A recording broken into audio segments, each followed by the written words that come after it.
తెలంగాణలో పుష్ప 2 టికెట్ ధరలతో ఈ సమస్య ప్రత్యేకంగా మారింది. ఈ సినిమా టికెట్ రేట్లు చాలా మందిని షాక్కి గురి చేశాయి.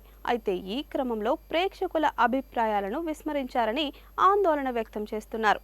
కేవలం సినిమాకు హైప్ ఉన్నందున వీక్షకులపై ప్రభావం చూపకుండా టికెట్ ధరలను పెంచుతున్నారని, ఇది తీవ్ర అసంతృప్తికి దారితీస్తోందని పలువురు అభిప్రాయపడుతున్నారు. అధికారిక విడుదలకు ముందు రోజు రాత్రి ప్రీమియర్ షో కోసం టికెట్ ధర 800 రూపాయల వరకు పెరిగింది.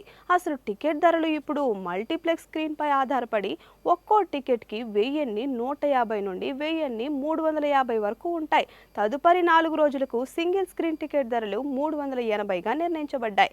మల్టీప్లెక్స్ టికెట్లు 570కి మించిపోయాయి.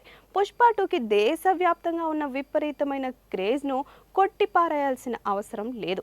అయితే ఈ హైప్ను ఇంత దూకుడుగా ఉపయోగించుకోవడం న్యాయమా అనే ప్రశ్న తలెత్తుతోంది.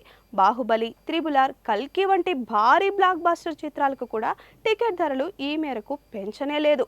అనవసరంగా టికెట్ ధరలను పెంచి డిస్ట్రిబ్యూటర్లకు ఎక్కువ ధరలకు విక్రయించడం వల్ల అంతిమంగా ప్రేక్షకులపై పెనుభారం పడుతోంది. ఈ సినిమా ఇప్పుడు ఆదరణ పొందుతోంది, కానీ విడుదల తర్వాత అసలు పరీక్ష వస్తుంది. కంటెంట్ అంచనాలకు అనుగుణంగా లేకుంటే మరియు సినిమా మిశ్రమ సమీక్షలను పొందినట్లయితే ఆ పెరిగిన టికెట్ ధరలు ఎదురు దెబ్బ తగలొచ్చు. Please subscribe to the channel and download the Politicos app from the links in the description.